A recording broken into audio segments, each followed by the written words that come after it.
Debargha Mukherjee. I'm a principal engineer at Google, and we worked on AV1 in Google between 2015 and 2018. The core engineering team included myself, then names such as Yao Shu, then Jingning Han, Zoe Liu, who is currently a co-founder in Vision Nuller. Yeah, really excited for the conversation. And, maybe I know I kind of know the history, but I always like to hear it from those who are actually there rather than second and third hand. What is the history of AV1? Tell us how the standard even came to exist.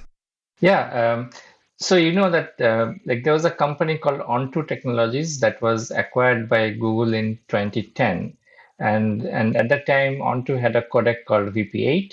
So the first thing that was done by Google at the time was take VP8 as is and make it an open source royalty-free codec. So that was the birth of the WebM project, and it started off with VP8. And VP8, as you may know, is still being used in many real-time video applications all over the world. So then, right after VP8 was released, then we started working on VP9, and the goal was to release VP9 at the same time as HEVC around 2012 or 2013, around that time frame. So which we did. So VP9 kind of was competing with HEVC, and it turned out to be working pretty well.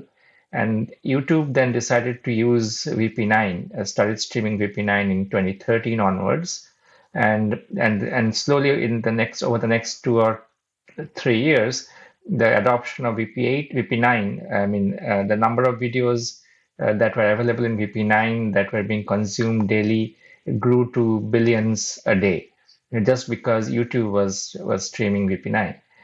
So on the back of the success of VP9, then what happened was we started looking at VP10, a further generation from VP9. But at the same time, there was a lot of interest in this project from many other companies that also have a big presence in online video delivery, such as Netflix, Amazon, then Facebook, and so on. And Microsoft. So what we decided at that time was, instead of doing VP10 as part of the WebM project, to create an industry consortium. So those negotiations started in 2015, and by the end of 2015, what was born was an industry consortium called AOM, or Alliance for Open Media. Okay, so, and then it was decided that VP10 would no longer be released, but instead, whatever you have done in VP10 would be proposed for this AOM codec, and the first AOM codec was supposed to be named AV1.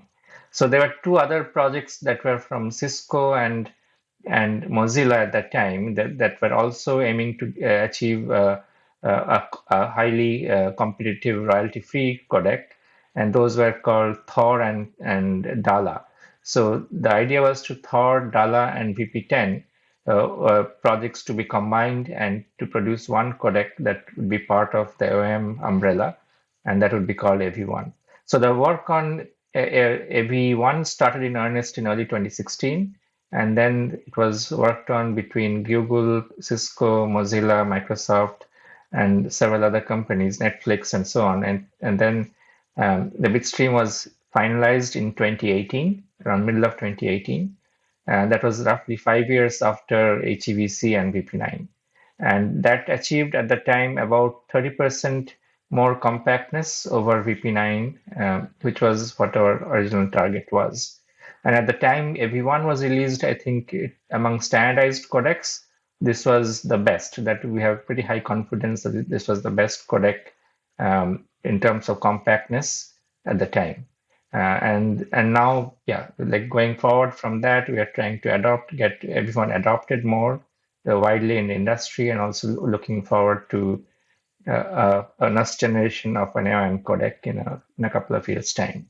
Here's what I've always wanted to know. So how in the world did Google codec engineers and Facebook engineers and Cisco and Mozilla and all these companies come together and first of all, agree, because everybody has their own agendas, right? And their own businesses, their own use cases, even that some are very complementary, some are very different. And then how did you work on this together? I mean, did you literally all get in a room for same room for a certain period of time? Were you meeting like weekly? Were you, what did that look like?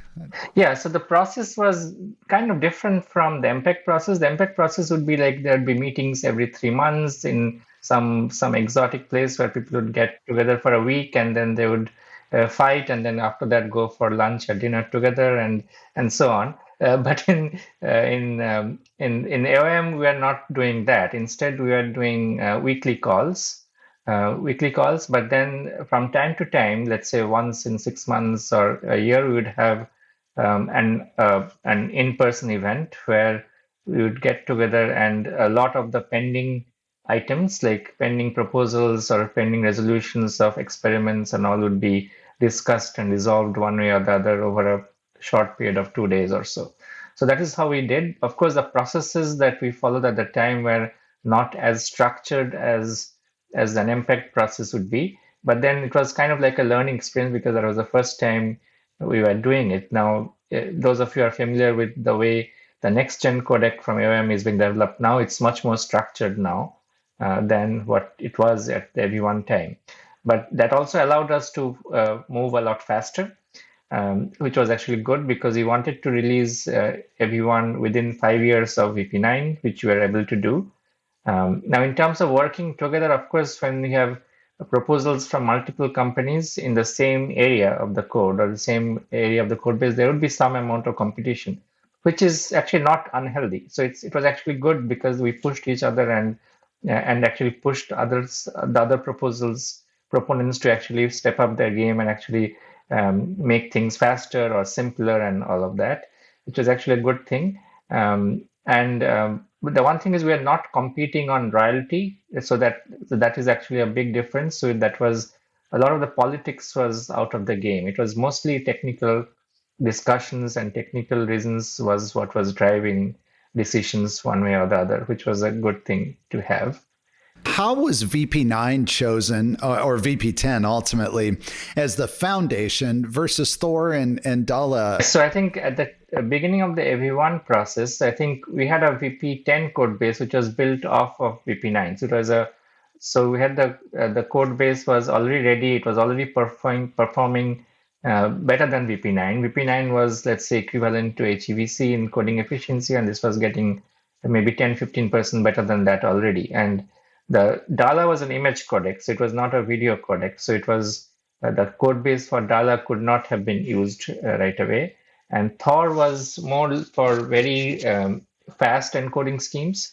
So when you're operating at the real-time or video conferencing range of the complexity, compactness spectrum, then I think Thor was a good candidate, but it didn't have as much bells and whistles that VP9 code base had to really produce a very high performant VOD codec also. So I think that is why VP9 or starting from VP9 was a very natural choice.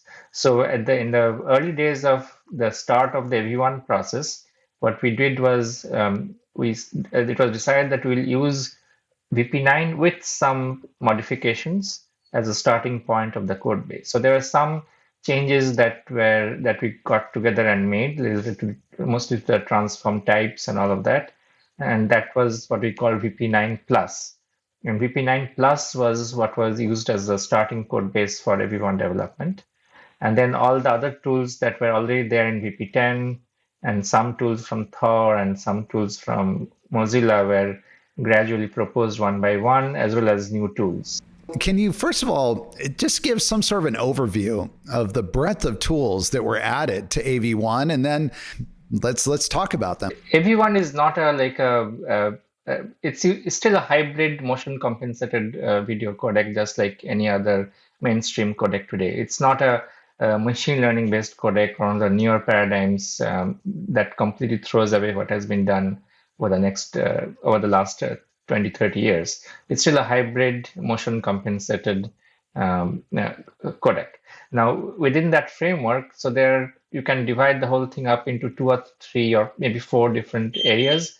So one is definitely um, uh, the prediction. So you have to predict. So how well you predict, that's one part. And after predicted, you have the prediction residue and you have to compress it and code it very efficiently. That's like transform and coding of the coefficients. That's another big part of a codec. Then after you have after a decoder has reconstructed a frame by doing the inverse quantization, inverse transform, and adding it to the prediction, what you have is a predict as a reconstructed frame, but that reconstructed frame has many artifacts, compression artifacts. So then you need to do a lot of filtering to get rid of the artifacts. And once that filtering processes have been done, then you would want to put them back in your reference buffer pool so that they can be used for subsequent frames as a good predictor. So that's the in-loop filtering part is another big component of that.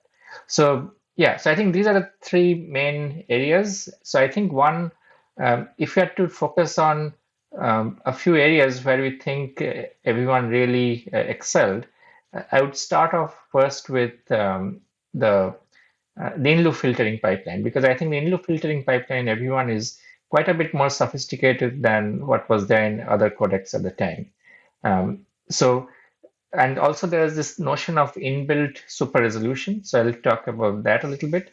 So if you think of when a frame is coded, so everyone allowed a mode of operation where a frame could be coded at a lower resolution than the original source. So if the original source is 1080p, maybe we code at lower resolution.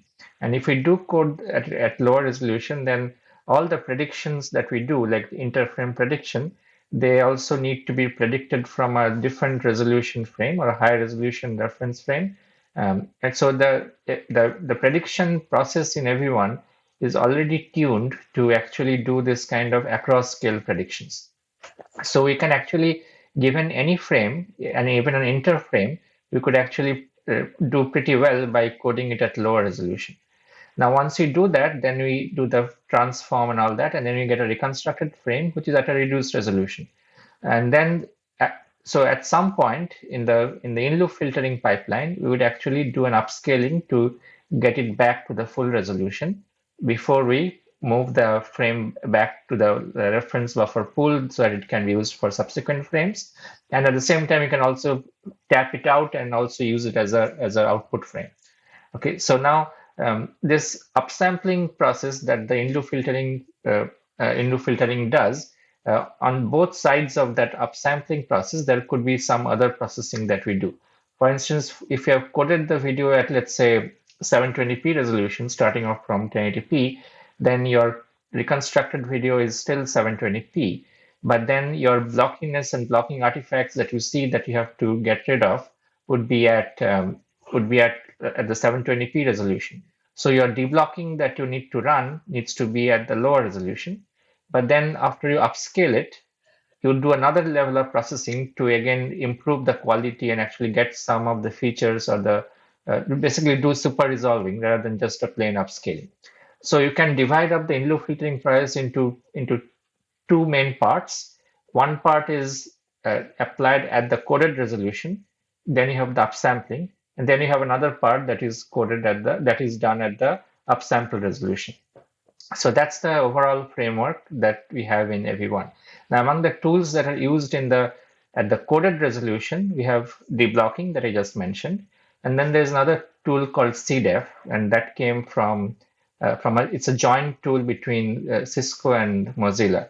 It's called Constrained Directional Enhancement Filter. So it basically figures out the dominant directionality in a small block and then filters along that direction with some components that are orthogonal to them. So it's kind of like a star filter, but oriented based on the dominant direction. So that's CDEF. So you first do deblocking, then CDEF. Then if there is super resolution being used, then you would upsample. If super resolution is not being used, then you wouldn't do it. And then after that, after you have the full resolution bit stream, then you use something called loop restoration. So this loop restoration tools would be something that would involve some kind of learning. So so right now in AV1 the loop restoration tool has a big component which is the Wiener filter. So the Wiener filter is works this way that you look at whatever you have at the input of that process and the source that you want to convey, and then it finds the parameters of a filter that would be learned on a per frame basis and signaled as part of the bit stream. So then the decoder would be using the filter taps that it received from the bit stream and apply the filter, and hopefully the output of that filter will give you a result which is much closer to the source than you originally started out with. Okay, so that's a Wiener filter, and then there's also a guided filter, which also can be used in parallel to that. So for every small block, you can use a combination of either the Wiener filter or a guided filter.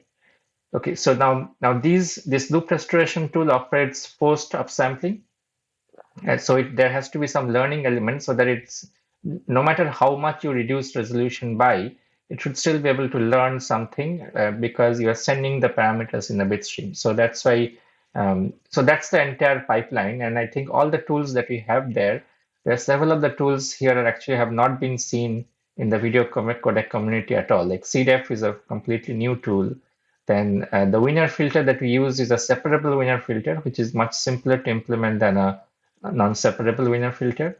And also the guided filter is also a tool that has not been used before in any codec in the past. Guided filters have been used in for many computer vision applications in the past, but not in a codec scenario. And the way you use it is also very novel. So I think this is the entire in-loop filtering pipeline in AV1, where I think we really like push the state of the art in that space through AV1. Yeah, absolutely. Correct me if I'm wrong, but this is really the first implementation of, I think, what's really machine learning in a codec, right?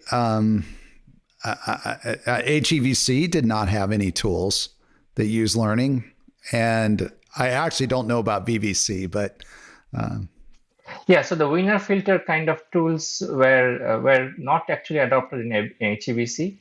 They were adopted. They are now in VVC, but not in. They were not there in HEVC. They were not eventually adopted. So AV1 is a codec in between, and it has Wiener filter kind of tools. But that's also one of the tools that is one of several tools that we have in that pipeline. Yeah, amazing. Yeah, that's really great. Now, what's another tool? I know that WebRTC is a major application. In fact, it's really interesting that generally a new codec standard is released, and it's always VOD that is the first use case because, of course you can, time is not as sensitive. You can throw a bunch of compute at it, and, just generally it's easier use case, right? And yet with AV1, we're seeing the opposite. RTC is really the first use case. So tell us about some of the RTC tools that are included. Well, so I think that in the RTC use case, one of the major drivers is applications like screen sharing. Yeah, so I think AV1 is also the first codec where we have screen content coding tools, but they're also part of the main profile. So anybody who implements hardware for decoding of AV1 has to support it. And so if you have a AV1 compliant decoder, then it becomes much more convenient to support like screen content sharing and tools like that. So we have several tools in AV1 inbuilt that actually support screen content sharing. So there is a palette mode where whenever we have screen or even graphics in certain big class of games, you have blocks of an image which has only a few colors. So if it's text, you probably have two colors. Actually, two is actually not true because you have some anti-aliasing being done. So you may have maybe 5, 6 colors. So it's not two is actually never really happens. But even if it is 2, 3, 4, 5, 6 colors, there are modes to say that, okay, only those colors would be like we only have that many colors in a block. And then it's much easier to signal that by sending a mask of which pixel belongs to which color. Rather than actually doing a traditional encoding scheme, which is not really helpful for these very sharp edge-like content that as you see in text or graphics. So palette modes is very useful. Then we have also intra-block copy mode. So intra-block copy mode and palette mode, there's those kind of tools exist in HEVC as in the screen content extensions, but no one actually implemented them in hardware because they are in the part of an extension, which doesn't make sense to. It's more costly to implement those extensions. But everyone, because it's part of the main profile, it's actually much more convenient for people to support screen content like applications with everyone. Now, the interblock copy mode that we have in AV1 is the interblock copy is actually not too easy to support in hardware because of various other reasons. But we do have an initial mode that actually works pretty well if you have purely screen content. If you have mixed content, then it's not that useful in the way it's done in AV1, that which are trying to now fix for the next gen codec. But in AV1 for pure screen content, that mode works really well. And in addition to the third tool that we have in AV1 that supports screen content is the transform types. When you have like text-like content or graphics-like content with sharp edges, then often the traditional transforms, which are really tuned for natural content, don't work very well. Okay, so you have to use transforms. So you can get rid of the transforms and just bypass it with what we call as the identity transform, which means there is no transform at all, and just code the differences or the residues just like a regular block of pixels, and those actually work much better because you have fewer pixels to actually send information for. Because you have a lot of areas that are the same, and then suddenly there are changes, and then everything is the same. So only the change positions you have to signal. And but on the other hand, if you did a transform on that, then the coefficients should be spread out over many different coefficients, and that would be much more inefficient. So I think so. These are the three main tools that support screen content, and as is for RTC use case, this is one of the major applications. So I think we are happy that we were able to keep those tools as part of the main profile. That's right. Yeah, it's really amazing. Now, the advantages then, obviously, you get bitrate efficiency with these tools. Is there also some computer processing efficiency, or is it mostly bandwidth that? Well, so yeah, I'd say this is mostly bandwidth. Now, the computational efficiency that's a little tricky because anytime you go from one codec to the next gen, I mean, something has to give, and usually what gives is the computational cost.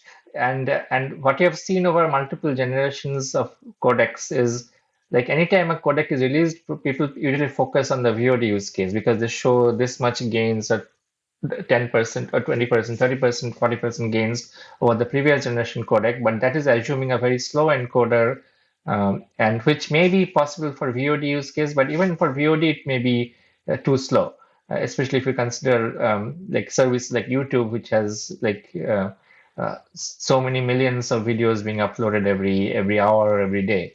For Netflix, and where you have a curated few like that amount of content is fewer, it may still be possible, but still encoding complexity is a problem. Now, when you go to the real-time use case, then it's a much bigger problem.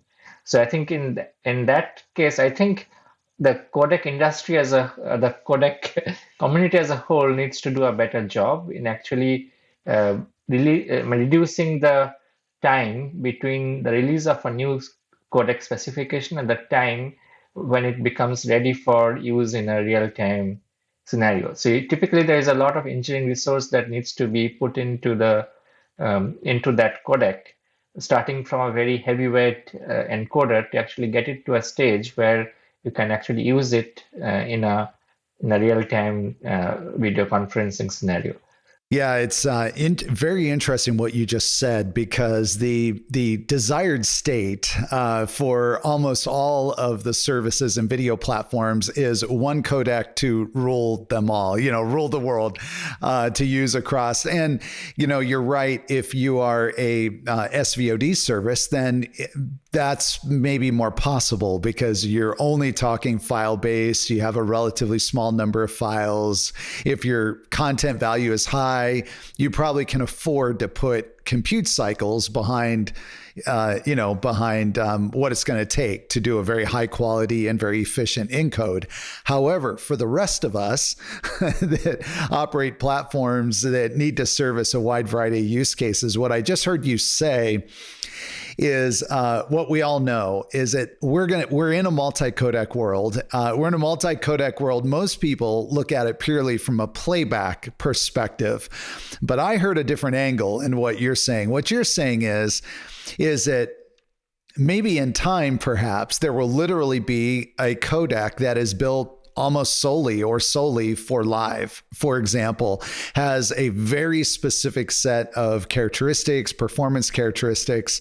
And in that case, if I'm operating across a wide variety of use cases, I may have that codec deployed for my RTC, something else for, yeah. Yeah. So And usually all platforms support multiple codecs anyway. I think they that, do. yeah, Exactly. yeah. Yeah. Even chipsets, it's if you assume that two codecs will not be used simultaneously, the entire, I mean, all the regular frame handling, all of those things can be shared. So just Yeah. Well, interesting. Okay. So we said we were going to talk about 3 tools. What's the third one?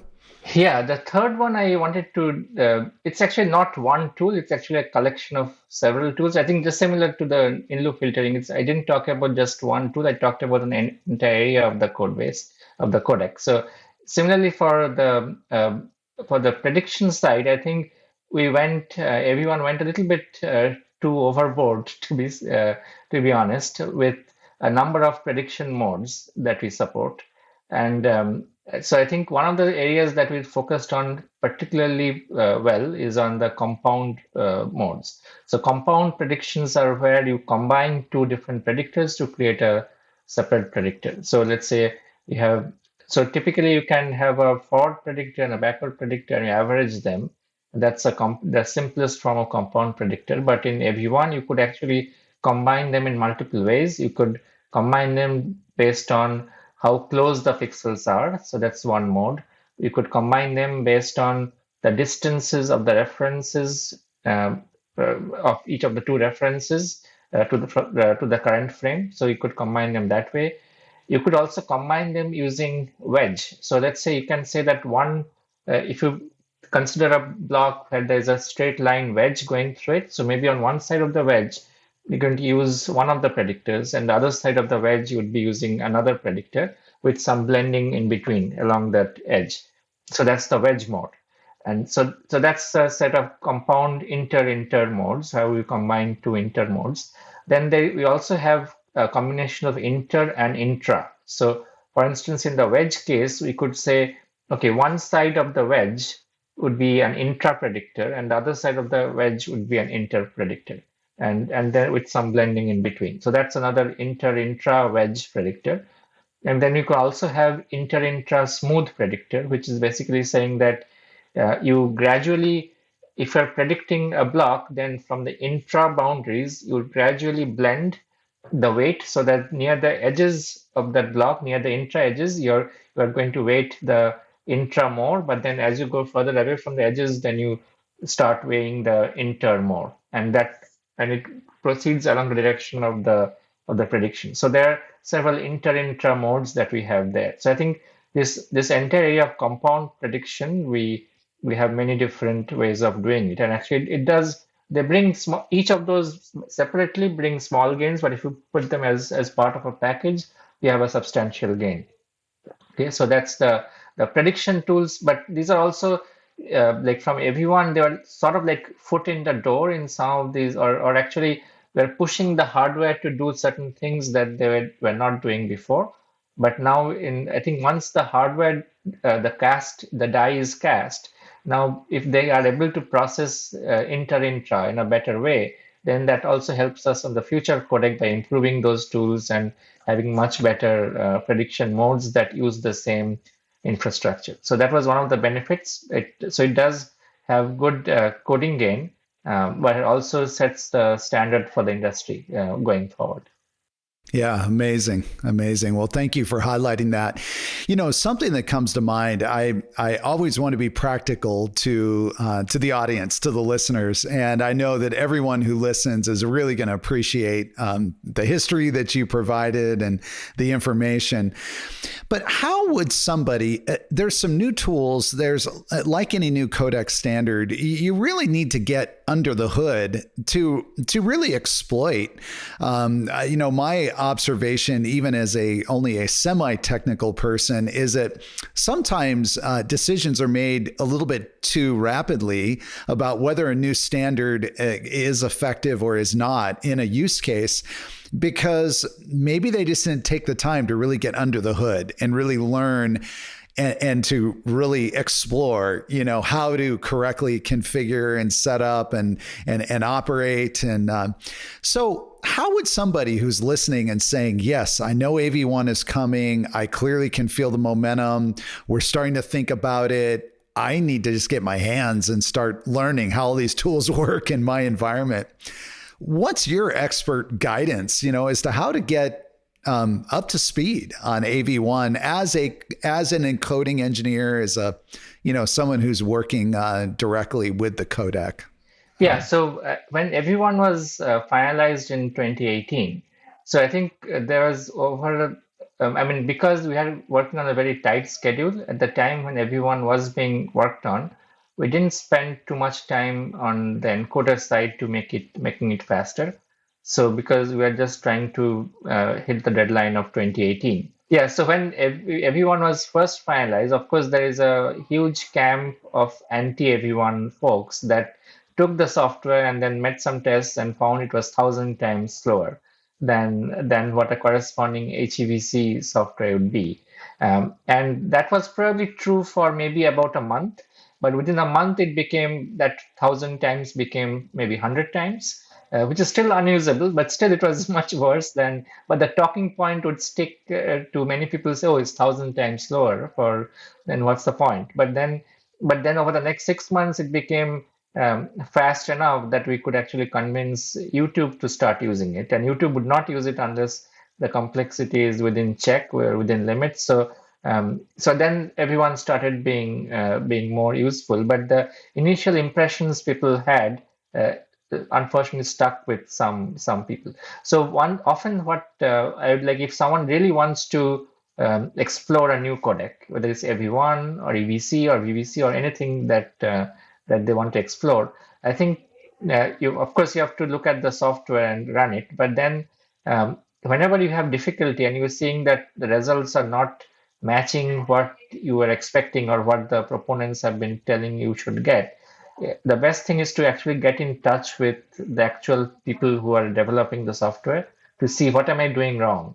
So I have seen lots of tests after AV1, more after VP9 was released, but also after AV1, that showed comparisons between AV1 and let's say VVC or JVET and those HM softwares, because they used certain parameters that are completely wrong. So if you use parameters that are wrong for AV1, of course, you will be getting really horrible results. So they'll be using parameters which would turn off all out of order encoding inadvertently, and then that would show like 30% worse than HM, which is obviously not the right thing to do. But at that time, I would say just get in touch with us to see and send us your command line, and we can see what we're doing wrong and all that. And of course, now I think 5 years after everyone, or 4 years after everyone has been released, the documentation and all is much better now in the code base and all that. So I think the software itself will have a lot more information. Yeah. Yeah, that's really great. And, I don't know if you feel comfortable. I don't know if we'll put your email address in the show notes, but anyway, I know you're accessible on LinkedIn. So I think that's a really good suggestion is, when you're dealing with a new standard, get in touch with somebody who worked on it. My experience is, and it doesn't matter if it's in the AOM, with AV1 or, I've worked around the MPEG standards body for a long time. everyone's happy to help. Everybody wants to, because we all have a vested interest, right? We want to see what we worked on succeed. And if there's misinformation, or if we can help guide people in the right path, we want to do that. So yeah, that's fabulous. Well, Debargha, thank you so much. This has been an amazing discussion, and I am quite confident you're going to be back, and we will talk again. We'll find another interesting angle, and really appreciate your time. So thank you. Yeah, thanks, Mark, for having me. And I really enjoyed my time here also. Yes, absolutely. And thank you to the listeners. Thank you for listening.